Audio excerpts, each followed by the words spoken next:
Hey, thrill seekers, before you flush and flee, hit that like, subscribe, and drop a comment with where you're watching from and the creepiest restroom you've ever been in. Because tonight, we're diving into the dark. We've scoured the shadowy corners of Reddit for 8 true public restroom horror stories that'll make you rethink your next pit stop.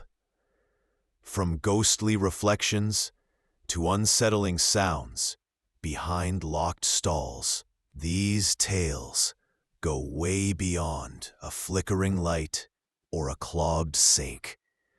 So lock the door, check under the stalls, and brace yourself, because in these restrooms, something's always lurking. Story number 1. The mirror at midnight. The gas station was a lonely speck on a deserted highway, its neon sign buzzing like a dying star, casting a sickly green glow over cracked pavement swallowed by the night. The public restroom, a cinder block box beside the pumps, was a place no one lingered. Its tiles yellowed, its air thick with mildew and a sharp, coppery scent, like blood left to rust. Mia, a 19-year-old college freshman driving home for the weekend, pulled in at 11:58 p.m., her bladder aching from hours on the road. Her old sedan rattled as she parked, the only car in the lot, the station's clerk barely visible through a grimy window. She just needed a quick stop, a moment to relieve herself, and keep driving. She didn't expect the mirror to be waiting, watching. Hungry. Mia pushed open the heavy restroom door, the hinges screaming like a warning in the quiet. The air inside was damp, cold, clinging to her skin like a wet cloth. Her sneakers squeaked on the wet floor, echoing in the small space. A single bulb dangled from the ceiling, flickering, casting shadows that danced across the cracked tiles. The sink was rusted, the faucet dripping slow, steady drops that sounded too loud, too deliberate. Above it hung a mirror, old and warped, its glass clouded, the edges dark, like they'd been burned. Mia avoided looking at it, her reflection distorted, her face stretched, eyes too wide, like something not quite her. She hurried to the stall, locking the door behind her, the bolt loose, rattling under her fingers. It held, but barely. She sat, her breath shallow, trying to ignore the uneasy feeling crawling up her spine. The bulb flickered again, plunging the room into darkness for a heartbeat before buzzing back to life. Mia's heart thudded, her hands gripping her jeans. "Just a bad wire," she whispered, but her voice sounded small, swallowed by the room's eerie silence. Then she heard it, a hum, soft at first, like a distant song, coming from the walls.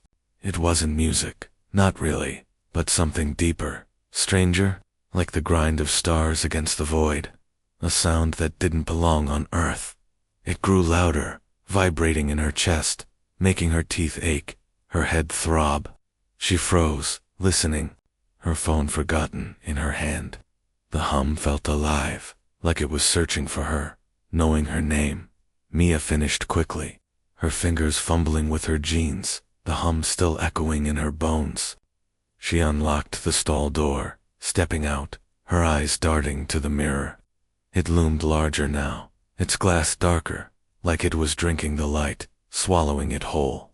She told herself not to look, to just wash her hands and leave, but her gaze betrayed her. In the reflection, she saw herself, but not quite. Her doppelganger's eyes were too wide, too black, like twin voids that held no light, no life. Her mouth moved, whispering words Mia couldn't hear, lips curling into a smile that wasn't hers. Behind her, in the mirror, something shifted, a shadow, tall and formless, its edges blurring like smoke, moving when she didn't. Mia spun around, her breath hitching, expecting to see someone, something, but the room was empty, just the sink, the tiles, the flickering bulb. She turned back to the mirror, and the shadow was gone, but her reflection's mouth kept moving, faster now. The silent words forming a rhythm that matched the hum. The faucet turned on by itself, spewing black water that smelled of iron and decay, pooling in the sink like a starry void. Mia stumbled back, her hip hitting the sink's edge, pain shooting through her. She bolted for the door, but it wouldn't budge, the handle ice cold, burning her palm like frostbite. She pounded on it, shouting, "Help!" But the gas station was silent, the clerk too far, the night too deep. The hum grew louder, shaking the walls, the tiles cracking under her feet like brittle bones. The mirror rippled, its glass liquid, pulsing with a light that wasn't light dark, endless, like the space between stars. Mia's reflection stepped closer, though she hadn't moved, its black eyes locked on hers, its smile wider, showing teeth too many, too sharp, glinting like shards of night. "Stay," it whispered, the voice not in the air but in her head, echoing in her skull, her bones. "See what we see?" Mia's scream caught in her throat, her hands clawing at the door, nails splitting against the metal. The shadow in the mirror grew, stepping out, a formless thing of eyes and mouths, its edges dissolving into the air like mist. It was vast, older than time, its presence heavy, crushing, like a weight from beyond the stars. The room grew colder, the air thick, pressing against her chest. The thing in the mirror spoke again, a chorus of voices, some high, some low, all wrong. "You looked, you saw. Now you're ours." Mia's reflection reached out, its hand breaking through the glass, fingers long and thin, like spider legs, their tips black and sharp. They grazed her arm, and her skin burned, turning gray where they touched, the pain sharp, like her flesh was unraveling. She felt her mind slipping, like she was falling into a void where time didn't exist, where she was nothing but a speck in an endless dark. The hum was everywhere now, in her blood, her breath, singing of things she couldn't understand, worlds, born and dying, beings that watched from beyond, their hunger eternal. Mia's hands shook as she remembered the pocket knife her dad had given her, tucked in her pocket for safety. She fumbled it out, the blade glinting in the flickering light. She slashed at the air, catching the mirror thing's hand, and it shrieked a sound that tore through her, making her ears bleed, her head pound. The mirror cracked, spider webbing across its surface, the hum faltering, the shadow retreating. The door flew open, and Mia ran, stumbling into the night. The gas station's neon sign flickering out behind her, plunging the lot into darkness. She jumped into her car, hands trembling as she turned the key, the engine roaring to life. She drove, not stopping, the highway stretching endless before her, the stars above, too bright, too close, like eyes watching her go. Dawn broke as she reached home, her apartment small and quiet, the familiar creak of the floor grounding her. She checked her arm, expecting the gray patch, but it was gone, her skin smoothed, though it felt wrong, like it wasn't hers anymore. She covered every mirror, draping sheets over them, avoiding their gaze. But at night, the hum returned, faint, coming from the bathroom mirror, the kitchen sink, the window's reflection. She saw Flash's eyes in the glass, mouths moving, the shadow waiting. She didn't sleep, afraid of what she'd see in her dreams. The hum was in her now, a song that wouldn't stop, pulling her back to that restroom, to the void, desperate. Mia searched online, her laptop screen dimmed to avoid reflections. She found old forums, truckers and travelers talking about the gas station, calling it cursed. Posts mentioned a mirror that sees, linked to disappearances, drivers, hitchhikers, gone without a trace. One user, Road Ghost, described a thing in the glass, something that showed you truths you couldn't bear, truths that took you away. The post cut off mid-sentence, the user never seen again. Mia's hands shook as she read, the hum louder now, coming from her phone's screen, its black surface glinting like the mirror. She drove to a library, avoiding public restrooms, washing her hands in a fountain. Old records mentioned the gas station, built on land where a meteor fell a century ago, its crater filled in, forgotten. A local historian, Mrs. Carter, her glasses fogged with age, told Mia about the site. Something came with that rock, she whispered, her voice trembling. Something that watches, that knows. It uses mirrors, glass, anything that reflects. Don't look too long. She showed Mia a drawing, crude but chilling, a mass of eyes and mouths, its edges fading into stars. Mia's skin crawled. It was what she'd seen. She tried to fight it. At home, she smashed her mirrors, the glass shattering, but the hum grew. Louder, the eyes appearing in her TV, her car's windshield, her spoon. Her skin changed, glowing faintly at night, flecks of light moving under it, like stars trapped in her veins. Her eyes burned, catching glints of the void in every reflection. She carved symbols into her arms, ones she'd found in Mrs. Carter's book, swords against the unknown, but the cuts glowed, the blood sparkling like stardust. The voice whispered, "You can't hide. We see." It showed her visions, her childhood fears, her fights with her mom, her loneliness woven into a cosmic tapestry, as if her life was part of their plan. Mia stopped leaving her apartment, living in darkness, curtains drawn, lights off. But the hum was in her walls, her ceiling, her skull. She saw herself in the void, her body dissolving, her mind joining a choir of eyes and mouths, singing an eternal song. She sought a priest, Father James, who prayed over her, his hands shaking as he held a cross. "It's not a demon," he said, his voice low. "It's older, from beyond. It wants your soul to join its gaze." He gave her a blessed candle, but it flickered like the restroom bulb, the flame-forming eyes that watched her. The marks on Mia's skin spread, covering her arms, her chest, a map of glowing stars that pulsed with the hum. She couldn't eat, couldn't sleep, the eyes in every shadow, every gleam. She wrote a note, a warning, "Don't look in the mirror, it sees you." She left it on her table, hoping someone would find it. In a final act, she drove back to the gas station, now abandoned, its sign dark, the lot silent. The restroom was colder, the mirror cracked but whole, the void waiting. The eyes were everywhere, tiles, walls, air watching, calling. The voice sang, "Join us, know us." Mia's hand reached for the mirror, wanting to smash it, but she froze. The eyes showed her the universe, its birth, its death, her place in it, small but seen.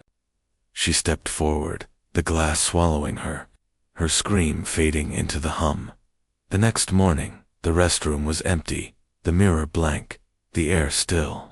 A new driver stopped, not noticing the hum, the eyes, until the mirror moved, calling his name. Mia was gone, but the mirror wasn't. It watched, as it always would, for the next soul to see. Story number 2, The Stall That Listened. The mall was a relic, a crumbling monument to better days. Its third floor was a ghost town of shuttered stores, their windows dark, signs faded.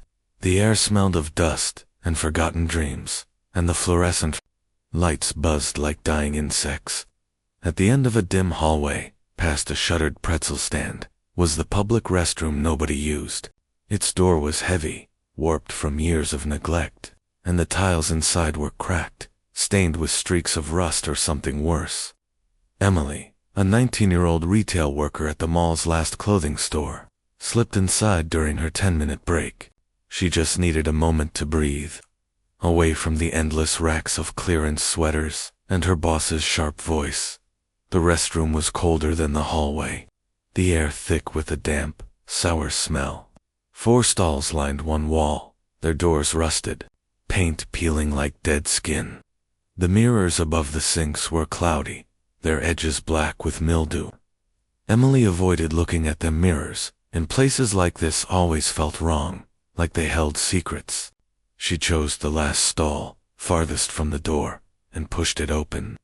The hinges groaned, and the lock was a loose, clattering thing, but it clicked into place. She sat, letting out a shaky breath, her hands resting on her knees.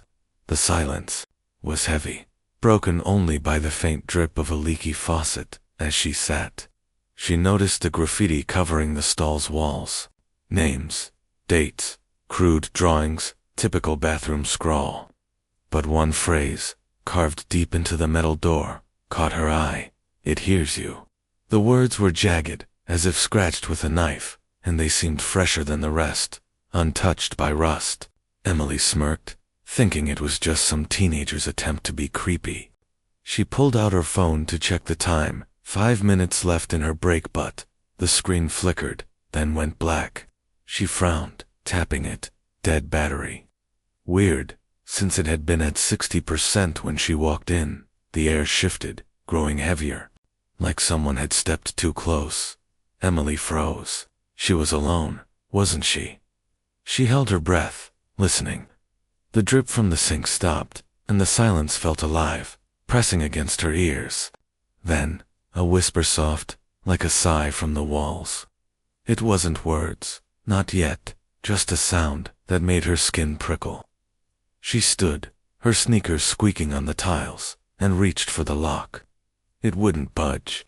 She jiggled it, her fingers cold, but the mechanism was stuck, as if something held it shut.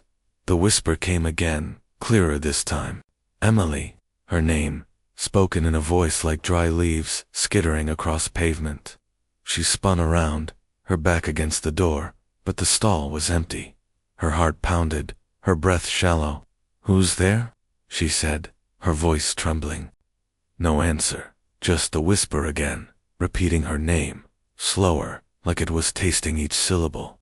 It came from everywhere: the walls, the floor, the ceiling.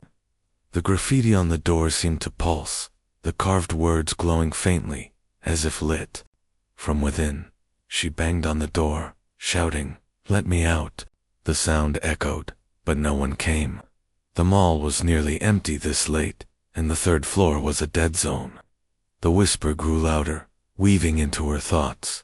It spoke things she hadn't said aloud: her fear of losing her job, the fight with her mom last night over money, the secret she'd buried deep, the time she'd stolen from her best friend's purse to buy concert tickets. The voice knew it all, pulling her shame from the shadows of her mind. Emily's knees buckled, and she slid to the floor, clutching her head. The voice wasn't just in the stall, it was in her, crawling through her thoughts like a spider. The graffiti shifted, the words changing before her eyes. "It hears you" became Emily's sins, her name twisted into accusations. Liar, thief, coward, she screamed, covering her eyes, but the words burned into her mind, sharp and cold. The air grew colder, her breath fogging in front of her. The stall felt smaller, the walls closing in, the metal door pressing against her back. She tried to stand, but her legs felt heavy, like the air itself was holding her down. The whisper became a chorus, a dozen voices speaking at once, all saying her name, her secrets, her fears. "You can't hide," they said. "We hear everything." The lock clicked, and the door swung open on its own, revealing the empty restroom. But it wasn't empty, not really. The mirrors reflected something wrong. Her face was there, but her eyes were black, hollow, and her mouth moved, speaking words she couldn't hear. Emily stumbled out of the stall, her hands shaking as she gripped the sink. The faucet dripped again, each drop hitting the porcelain like a hammer. She looked up, and the mirror showed not just her, but a shadow behind her, a tall, thin figure with no face, just a void where features should be. Its edges blurred, like it was part of the air, part of the room. She spun around, but nothing was there. The mirror lied, or did it? The shadow moved closer, in the reflection, its head tilting, as if studying her. She ran for the door, but it slammed shut before she could reach it. The lights flickered, plunging the room into darkness for a heartbeat. When they buzzed back on, the shadow was gone, but the graffiti was everywhere, now on the walls, the ceiling, the floor. "Emily, liar, thief, you can't leave." The whispers grew louder, a storm of voices that made her head throb. She felt something cold brush her neck, like fingers made of smoke. Her skin burned where it touched, and when she looked at her reflection, a red mark bloomed on her throat, shaped like a word she couldn't read. Desperate, Emily grabbed a loose tile from the floor and smashed it against the mirror. The glass cracked, spiderwebbing outward, and the whispers screamed a sound that made her ears bleed. The door flew open, and she ran, her sneakers pounding the hallway tiles. The mall was silent, the lights dim, but she didn't stop until she reached the parking lot. Her car was there, alone, under a flickering lamp. She fumbled with her keys, her hands trembling, and drove home without looking back at her apartment. Emily locked the door and sank to the floor, sobbing. She avoided mirrors, covering them with towels. But that night, as she lay in bed, the whispers returned, faint at first, coming from the walls. She turned on every light, but the shadows seemed to move, forming words on the ceiling. "We hear you." Her phone, still dead, buzzed on the nightstand, and when she picked it up, the screen flickered to life, showing her own face, her eyes black, her mouth whispering her secrets. The next day, Emily quit her job. She couldn't go back to the mall, couldn't face that restroom, but the whispers followed her. In every quiet moment, she heard them, her name, her sins, her fears. She moved to a new apartment, then a new city, but the voices were always there, faint but growing louder. One night, she woke to find her bedroom walls covered in graffiti, the same jagged words. "Emily, liar, thief," she screamed, but no one came. The mall was gone, torn down months ago, but the stall that listened was inside her now, its walls closing in, its whispers never silent. She stopped sleeping, afraid of what the darkness would bring.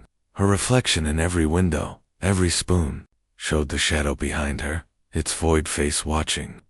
The red mark on her neck spread, forming words she still couldn't read, but they burned, like the stall was carving itself into her skin. Emily knew she couldn't escape. The restroom had claimed her, its walls alive with something ancient, something that heard everything and never forgot. She was its prisoner, forever trapped in the stall that listened. Story number 3. The sink that sang the rest stop was a forgotten speck on a lonely highway, its cracked asphalt lot swallowed by weeds and shadows. A single flickering lamp buzzed overhead, casting a pale glow over the squat brick building that housed the public restroom. Jake, a 24-year-old truck driver, pulled in just after midnight, his eyes heavy from hours on the road. His hands were grimy from changing a tire, and his throat was dry, so he figured he'd wash up and grab a soda from the vending machine outside.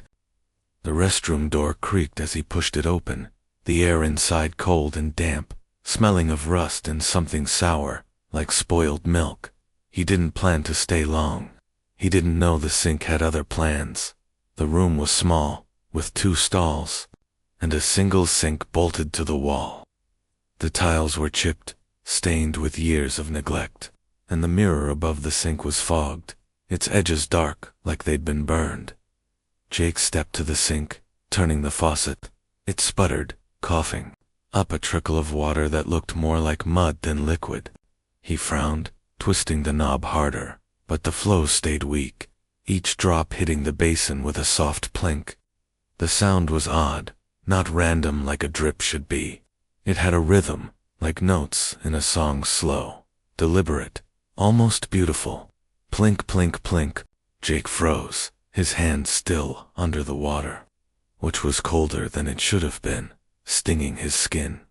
He turned off the faucet, but the dripping didn't stop. Plink, plink, plink, plink. The rhythm grew, forming a melody that wasn't human, wasn't anything he'd ever heard. It was deep, like the hum of a distant galaxy, and it made his chest ache, like his heart was trying to match its beat. He stepped back, shaking his hands dry, but the song kept going, louder now, echoing off the tiles. The water in the sink didn't drain. It pooled, dark and thick, swirling like ink under starlight. Jake blinked, thinking it was a trick of the light, but the surface rippled, and something stared back, eyes, Too many to count, glowing faintly in the black. "Who's there?" Jake said, his voice cracking. The eyes blinked, all at once, and the song changed, sharper now, cutting into his mind. It wasn't just sound, it was words, or something like words, in a language that felt older than earth. "See us," it sang, "know us." His head throbbed, and he gripped the sink's edge, his knuckles white. The water bubbled, and faces formed pale, stretched mouths open in silent screams. They weren't human, not quite. Their features twisted, like they'd been pulled apart and stitched back wrong, and their eyes locked onto his, unblinking, hungry. Jake stumbled back, his boots slipping on the wet floor. The mirror flickered, showing not his reflection but a void, a swirling, starry expanse where the faces floated, their mouths moving in time with the song. "Join us," they whispered, their voices a chorus that vibrated in his bones. He turned to run, but the door was gone. The wall where it had been was smooth, seamless, like it had never existed. The song grew louder, filling the room, making the tiles crack and the light bulb swing. The water overflowed, spilling onto the floor. Not water anymore, but a liquid night, crawling toward him.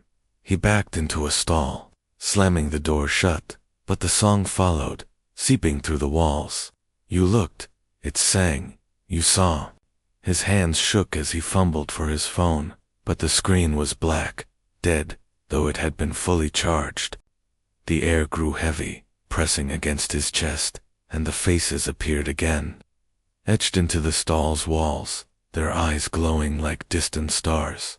Jake screamed, pounding on the door, but it was useless. The liquid night crept under the stall, cold as space, wrapping around his ankles. It burned, not with heat, but with an emptiness that made his skin feel thin, like it might peel away. He remembered a lighter in his pocket, a cheap thing he'd bought at a gas station. He flicked it on, the tiny flame trembling in the dark. The faces hissed, their song faltering, and the liquid retreated, just a little. Jake held the lighter high, his heart pounding, and saw the door reappear, faint, like a ghost. He lunged for it, the flame flickering as the song screamed in his head. The door gave way, and he fell into the parking lot, the night air sharp and real. The restroom was silent behind him, the lamp outside buzzing as if nothing had happened. Jake drove away, not stopping until dawn broke over the horizon. He checked into a motel, avoiding the bathroom, washing his hands in the kitchenette sink. Instead, but that night, as he lay in bed, he heard it again, the dripping, the song, faint but growing. He covered his ears, but it was inside him now, humming in his veins. Days later, at another rest stop, the sink dripped again, the same melody, the same faces staring from the water. He tried to ignore it, but the song followed, in every restroom, every mirror, every pool of liquid he passed. At home, his own sink began to sing, and at night, he saw the faces in his dreams, their eyes promising a place beyond the stars, a place he couldn't escape. Story number 4. The shadow in the tiles. The train station was a crumbling relic. Its platform cracked and overgrown with weeds, the air heavy with the scent of rust and coal. The public restroom, tucked in a corner of the waiting area, was worse. Its tiles stained with grime, the air damp and cold, like a tomb. Clara, a 22-year-old artist traveling to visit her sick grandmother, slipped inside to wash her hands after a long train ride. It was late, the station nearly empty, the only sound the distant rumble of a departing train. She didn't notice the tiles at first, their faded patterns blending into the gloom. But something about the restroom felt wrong, like it was watching. Clara turned on the faucet, the water sputtering out in a weak stream, brown and murky. She grimaced, shaking her hands dry instead of using the stained towel hanging nearby. The mirror above the sink was cloudy, its edges blackened, as if burned. She avoided her reflection, her skin prickling with unease. As she turned to leave, her eyes caught the floor tiles, mosaic of cracked ceramic, their swirling patterns forming a shape. It looked like a face, gaunt and eyeless, staring up at her. She blinked, and the face was gone, just tiles again. Her heart thudded, but she told herself it was her imagination. Tired from the journey, she stepped toward the door, but a chill stopped her. Her breath fogged in the air, though it was summer. The lights flickered, casting shadows that danced across the tiles. She looked down again, and the face was back clearer now, its mouth a jagged crack, its cheeks hollow. Clara froze, her pulse racing. The face seemed to shift, tilting toward her, as if it could see her. She backed away, her boots scraping the floor, but the tiles moved with her, the face following, appearing in every patch of floor she stepped on.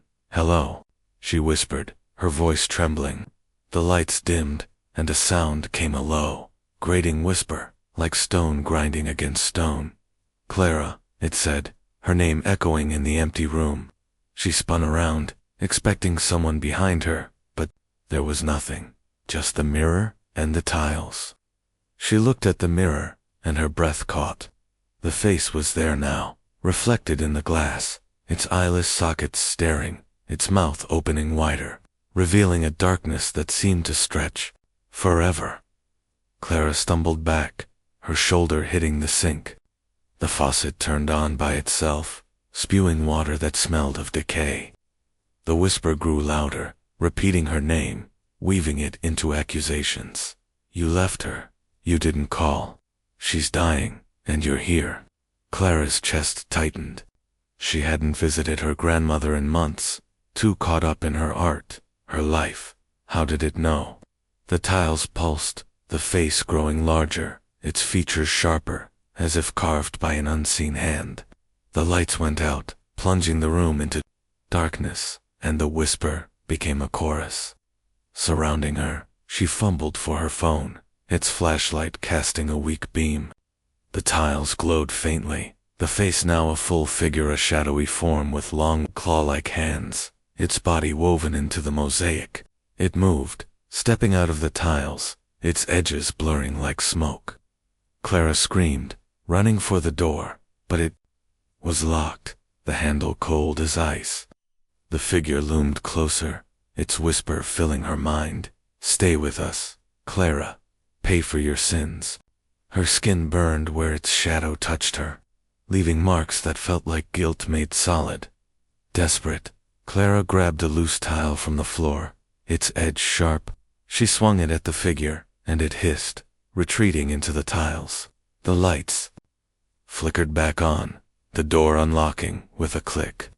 She ran, not stopping until she was on the platform, the night air sharp against her skin. The station was silent, but when she looked back, the restroom door was ajar, and the face stared out, etched into the wood. Clara reached her grandmother's house, but the marks on her skin didn't fade. They spread, forming words: guilt, neglect, shame. She covered every mirror, avoided tiled floors, but the face followed, appearing in windows, in puddles, in her dreams. She researched the station, finding stories of a passenger who died there alone, her grief seeping into the tiles. Clara tried to make amends, visiting her grandmother daily, but the face never left. In the final moments, she returned to the station, confronting the figure in a storm of guilt and defiance, shattering the tiles. But as she left, a new tile appeared in her bag, the face watching, whispering her name forever. Asterisk. Story number 5. The Door That Never Was. The diner sat like a forgotten bone, on a desert highway. Its neon sign flickering red and blue, buzzing like a dying insect against the vast, starless night. The public restroom, a cinder block shack behind the building, was a place no one lingered, a grimy hole, with cracked walls, a rusted sink, and a single bulb that hummed with sickly light. Sam, a 30-year-old drifter with a backpack full of regrets, and a heart heavy from years of running, stopped in just past midnight. His boots were caked with dust, his hands gritty from days without a proper wash. He'd hitched a ride to this nowhere diner, hoping for a quick splash of water and a burger, before moving on. The place was nearly empty, the jukebox croaking a warped country tune, its notes swallowed by the desert's silence. Sam pushed open the restroom door, expecting dirt and damp. He didn't expect to find a door that shouldn't exist.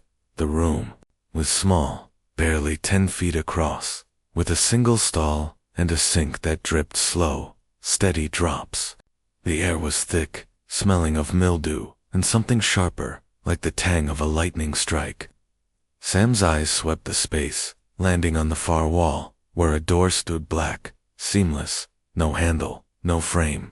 It looked wrong, like a shadow, painted onto the concrete, too smooth, too perfect, as if it had grown there when no one was looking. He blinked, sure it was a trick of the dim light. He'd passed through this diner years ago, back when he was still chasing dreams instead of fleeing them, and there'd been no door, just a gray, crumbling wall. Curiosity clawed at him, sharp and sudden, like a hook sinking into his chest. He stepped closer, his boots echoing louder than they should, each step heavier, like the air was pulling him down. The space around the door was cold, biting through his thin denim jacket.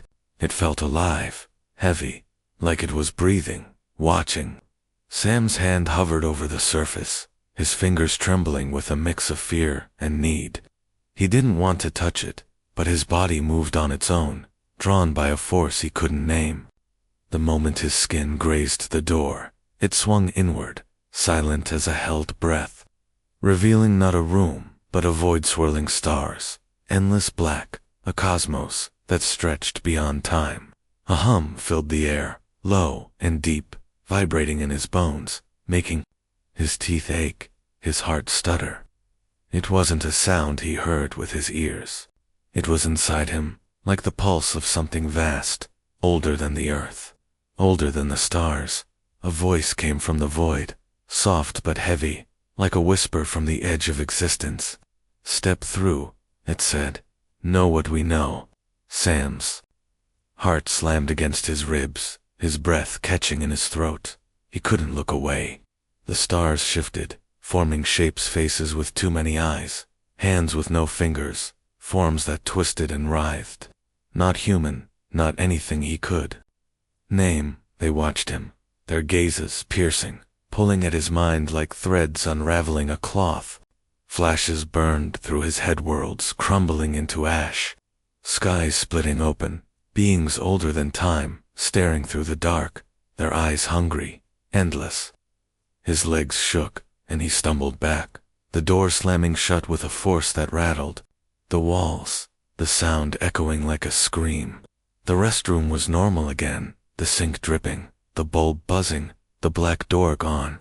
But Sam's hands wouldn't stop shaking, and the hum lingered in his skull, a song that wouldn't leave. He stumbled out, past the diner's lone waitress, who didn't look up from her coffee, her face half hidden in shadow.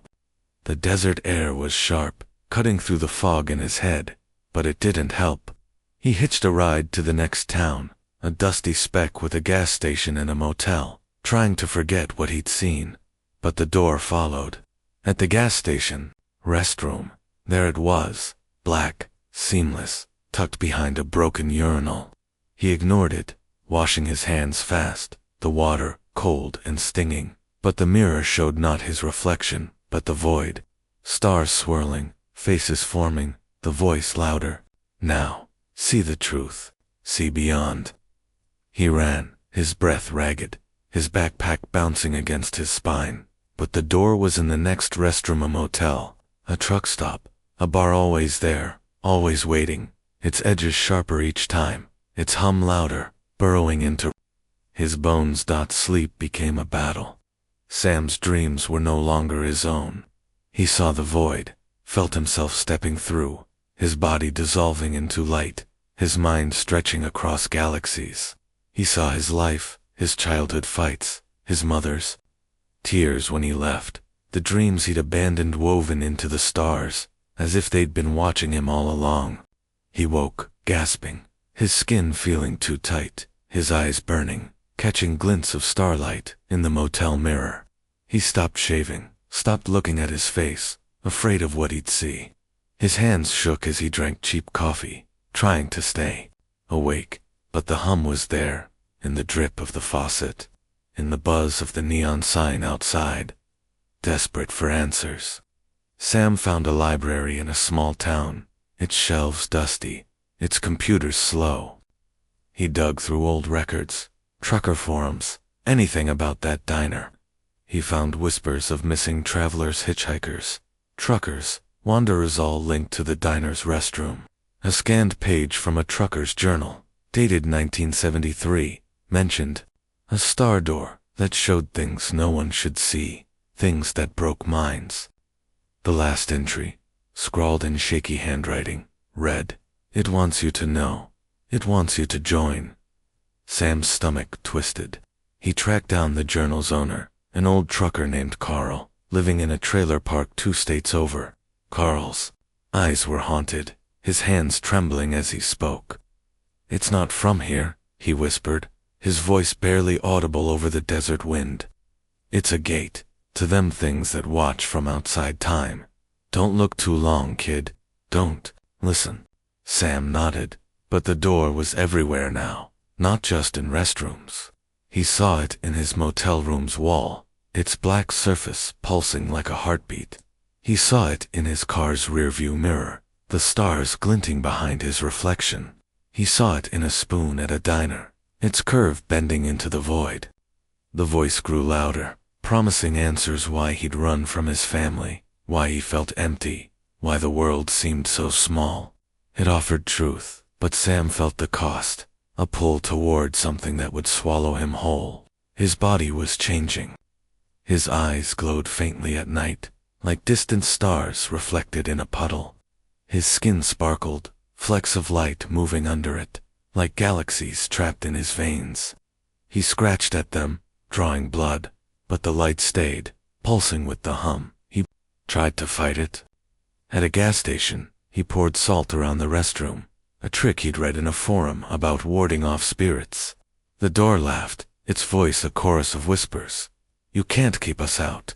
The void showed him more his past, his lies, his fears, all woven into a tapestry of stars, as if his life was a story they'd written long ago. He carved protective symbols into his arms with a pocket knife, the pain sharp but fleeting, hoping to break the connection.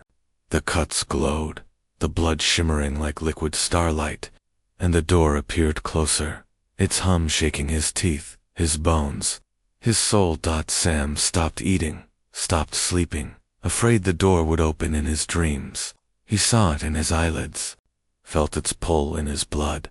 He couldn't run anymore. The hum was in his breath, his heartbeat.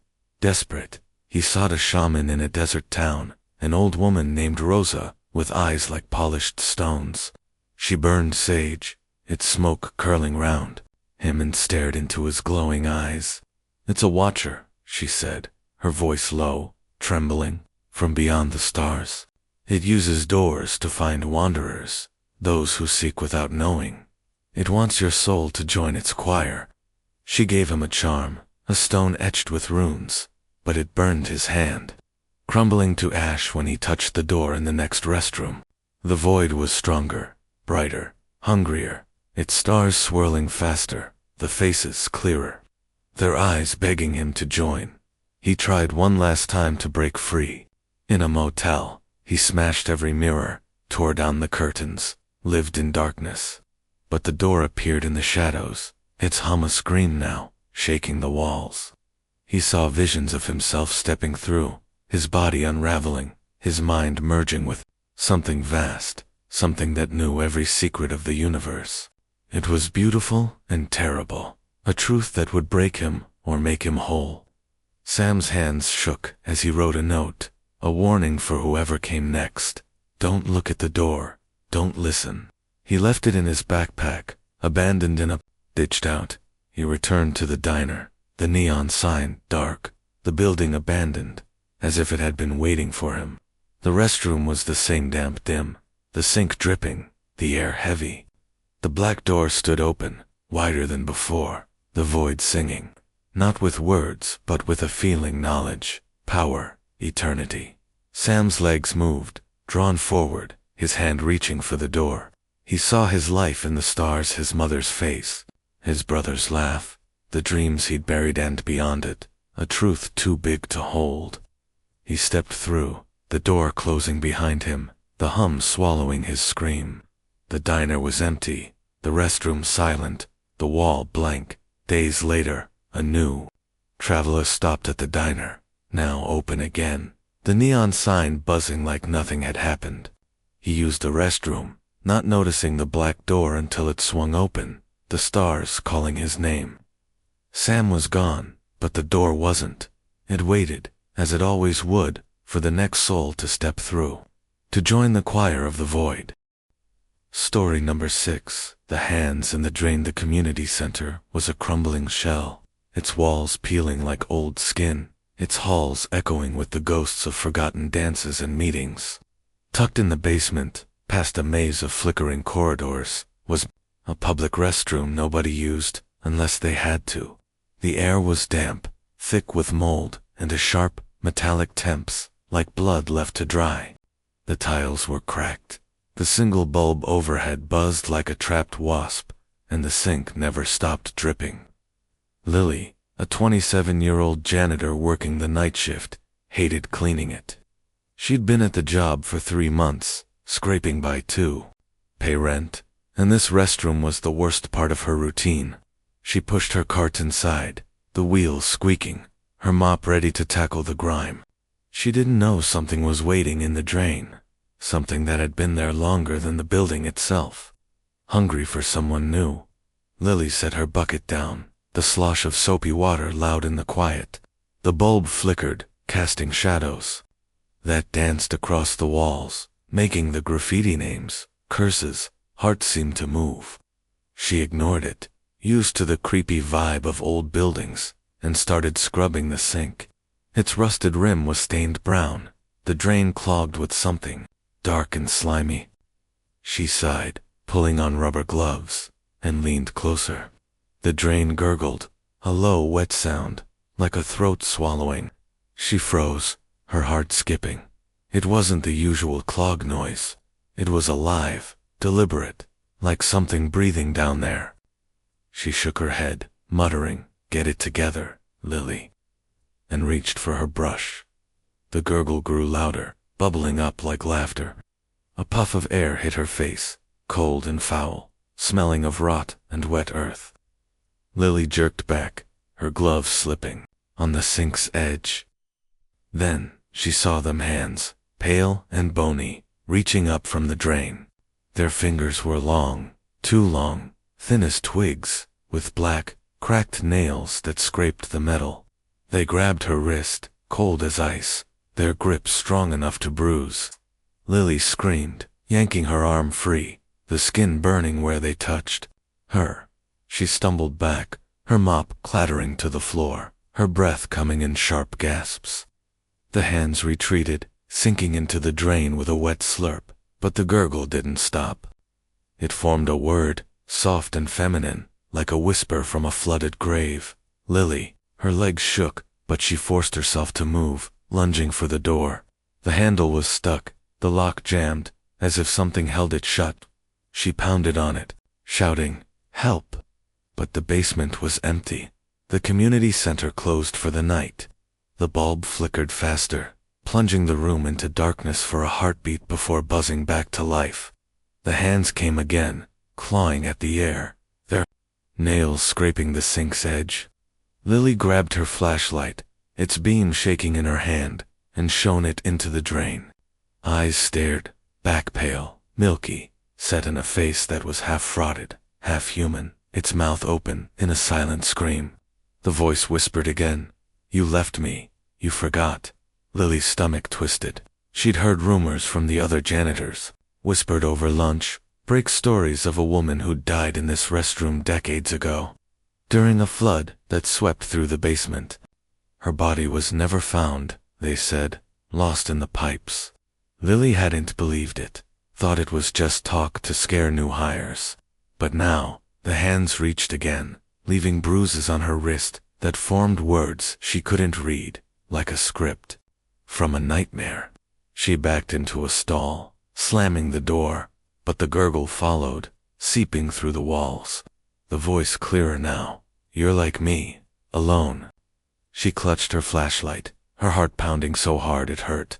The bruises burned, spreading up her arm, forming new words: neglect, fear, failure. Lily's mind raced. She'd left her family years ago, running from a home that felt like a cage, cutting ties with her sister, her parents. She'd told herself she didn't need them, but the guilt was always there, buried deep. How did the thing in the drain know? The stall walls seemed to close in, the air heavy, cold, like a hand pressing on her chest. The graffiti shifted, the words twisting into her name, her secrets. You abandoned her. You're selfish. Lily screamed, kicking the door open, and ran to the sink. She poured bleach from her cart, hoping to drown the thing, but the hands surged up, faster, grabbing both her wrists. Their touch was ice and fire, leaving more bruises, more words. She yanked free, her skin raw, and threw herself at the door. This time, it gave way, swinging open so fast, she fell into the hall.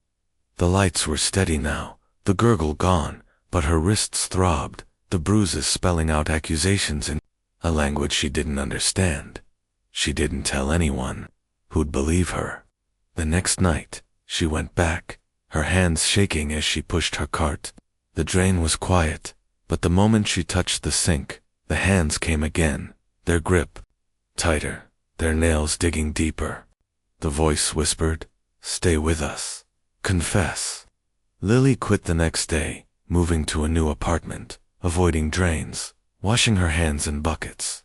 But the bruises spread, covering her arms, her chest, forming sentences that burned at night. She saw them in mirrors, in windows, words that told her story, her guilt, her shame, her loneliness. Desperate, Lily dug into the community center's history. Old records, buried in the town library, mentioned a maintenance worker named Anna, who'd vanished during the flood of '82. Her name was scratched into the pipes, found years later during repairs, along with words nobody could read.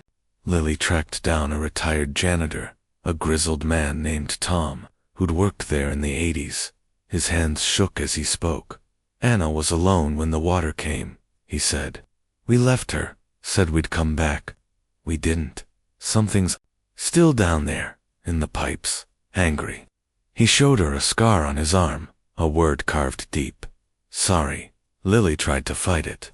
She went back to the restroom, armed with salt and a cross. Things she'd read might help.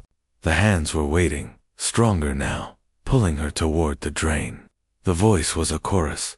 All women, all angry. You're like us, forgotten. The bruises on her skin glowed, forming a map of Anna's life, her betrayal, her pain. Lily poured gasoline into the drain, lit a match, but the flames screamed, the hands reaching through the fire. She ran, but the gurgle followed, in her apartment's sink, her shower, her dreams. Her skin was a canvas now, words crawling up her neck, accusing her, claiming her. She sought a medium, a woman named Clara, who smelled of incense and fear. It's a spirit, Clara said, her eyes wide, bound to the pipes, feeding on guilt. It wants you to join it, to confess. She gave Lily a charm, a silver ring etched with symbols, but it burned her finger, melting into her skin. The hands were everywhere now, in every drain, every puddle, their nails scratching her in the dark. Lily's sister called, begging her to come home, but the voice whispered, You don't deserve her. The bruises agreed, spelling out her sins. Lily stopped sleeping, stopped eating, her body weak, her skin a map of glowing words. She saw Anna's face in her dreams, her eyes pleading, her hands reaching. In a final act, she returned to the community center, the basement darker, colder. The drain was open, the hands waiting, their grip soft now, inviting. The voice sang, Join us, be free. Lily's hand hovered over the drain, the words on her skin pulsing, telling her story, Anna's story, 100 stories of women left behind.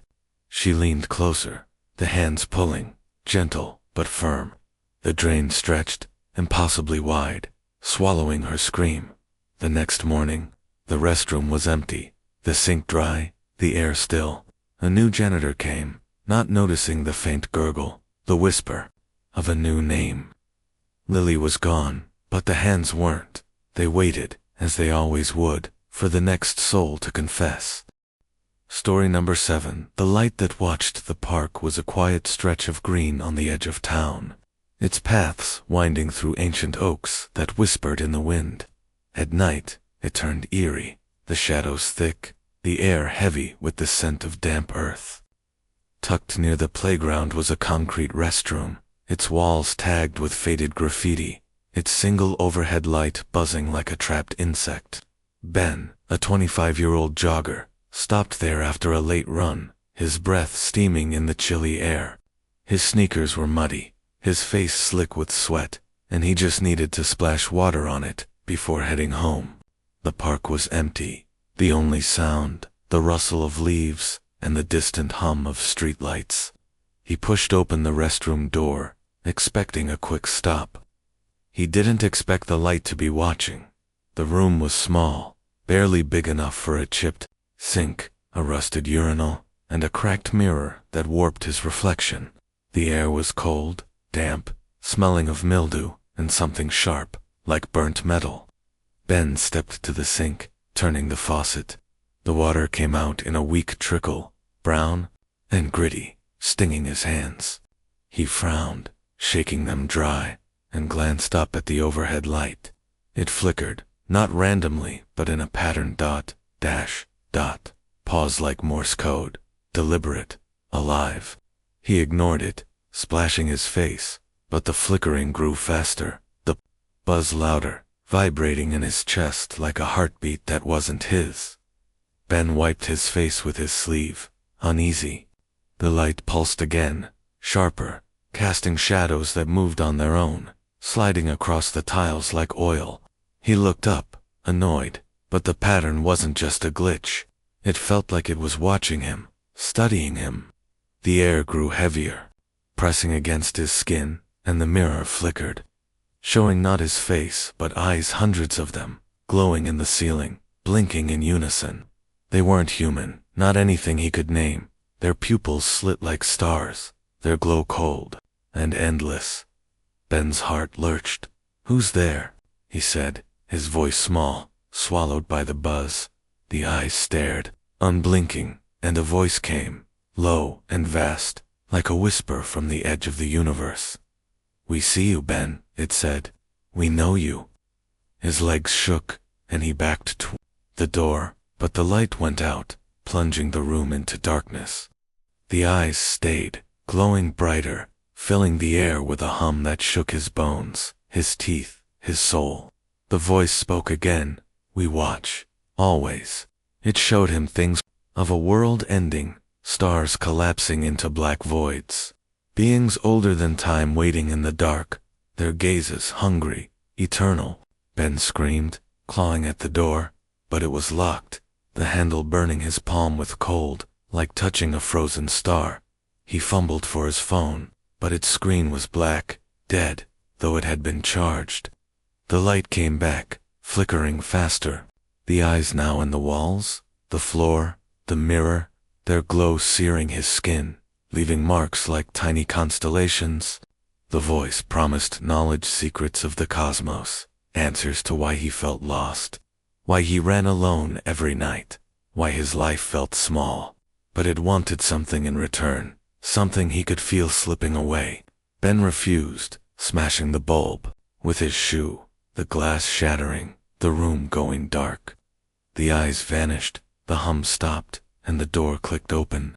He ran, not stopping until he was home, the park's silence chasing him. Ben locked his apartment door, his hands shaking, his skin tingling where the eyes had burned him. He avoided the bathroom, washing his face in the kitchen, but the streetlight outside his window flickered, dot, dash, dot, the same pattern.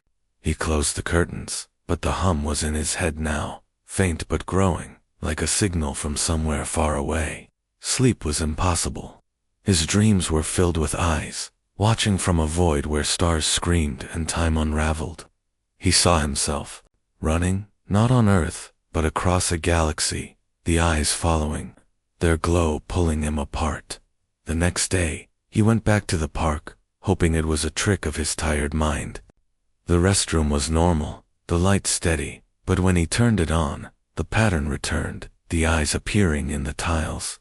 He ran again, but the flickering followed every restroom, every light, pulsing the same code. At a gas station, the mirror showed the eyes, their voice whispering, "You looked, you're ours." His skin glowed faintly, the marks spreading, forming patterns like star charts. He covered mirrors, avoided lights, but the hum was everywhere, in his blood, his breath. Desperate, Ben searched online, finding old forums about the park. Hikers and joggers had vanished there, all linked to the restroom, their stories buried in cryptic posts. One, from a user called Starless, described a watching light that showed things no one should see, visions of the end, of beings that lived in the spaces between stars. The post ended abruptly, the user gone. Ben tracked down a local scientist, Dr. Ellis, a retired physicist who studied unexplained phenomena. Her office was cluttered with star charts and old books, her eyes wary. "It's not from here," she said, her voice low. "A watcher, using light to see us, to judge us. It's been here forever, waiting for those who notice." She showed him a drawing, a spiral of eyes around a black void, and Ben's skin crawled. It was what he'd seen. He tried to fight it. He bought blackout curtains, lived in darkness, but the eyes appeared in his dreams. In the glow of his phone, in the glint of a spoon, his body changed, his eyes glowed at night, like twin stars. His skin shimmered with flecks of light, like a galaxy trapped under it.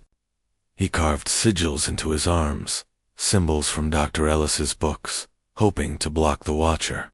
But the cuts glowed, the blood sparkling like stardust. The voice grew louder, showing him his life, his fights with his dad, his failed dreams, his loneliness woven into a cosmic tapestry, as if he'd been chosen long ago. Ben stopped running, stopped leaving his apartment, afraid of every light. But the hum was in his walls, his ceiling, his skull. He saw visions of himself joining the eyes, his soul a speck in their endless gaze, singing their song. He sought a priest, Father Michael, who prayed over him, sprinkling holy water, but the water glowed, the eyes watching through it. "It's not a demon," the priest whispered, his hands shaking. "It's something older, something that sees everything." He gave Ben a rosary, but it burned his skin, the beads crumbling to ash. The marks on Ben's body spread, covering his chest, his face, a map of stars that pulsed with the hum. He couldn't eat, couldn't sleep, the eyes in every shadow, every gleam. He wrote a note, a warning: "Don't look at the light, it sees you." He left it on his table, hoping someone would find it. In a final act, he returned to the park, the restroom darker, colder, the light pulsing like a dying star. The eyes were everywhere, walls, floor, air, watching, waiting. The voice sang, "Join us, know us." Ben's hand reached for the bulb, wanting to smash it, but he froze. The eyes showed him the universe, its birth, its death, his place in it, small but seen. He stepped forward, the light swallowing him, his scream fading into the hum. The next morning, the restroom was empty, the light steady, the air still. A new jogger came, not noticing the flicker, the pattern, until the eyes appeared, calling her name. Ben was gone, but the light wasn't. It watched, as it always would, for the next soul to see. Asterisk. Story number 8. The graffiti that moved the bar was a dive. A crumbling husk on the wrong side of town, its walls sticky with spilled beer and regret. The neon sign outside flickered, casting a sickly red glow over the cracked pavement, and the jukebox inside groaned with songs nobody chose. Tucked in a dim corner was the public restroom, a cramped cave of peeling paint and flickering bulbs. Its stalls scarred with graffiti names, curses, pleas, scratched into the metal. Alex, a 29-year-old bartender with tired eyes and a heart heavy from too many late nights, slipped inside during a slow shift, craving a moment's quiet. The air was thick, sour with piss and despair, the single bulb overhead buzzing like a dying fly. He chose the middle stall, its door etched with chaotic scribbles, and locked it behind him. One phrase stood out, scrawled in sharp red ink, deeper than the rest. "You're next." Alex chuckled, thinking it was some drunk's prank. He didn't know the graffiti was alive, waiting to claim him. He sat, scrolling his phone, the faint glow cutting through the gloom. The air grew heavy, like someone was breathing too close, the bulb flickering, casting shadows that twisted the graffiti into new shapes. Alex glanced up, and his breath caught. The words were moving, the red ink blurring, reforming into his name, Alex. He blinked, sure it was the light, his tired eyes playing tricks. But the graffiti shifted again, the letters crawling like insects, spelling out, "You lied, you hurt." His stomach dropped.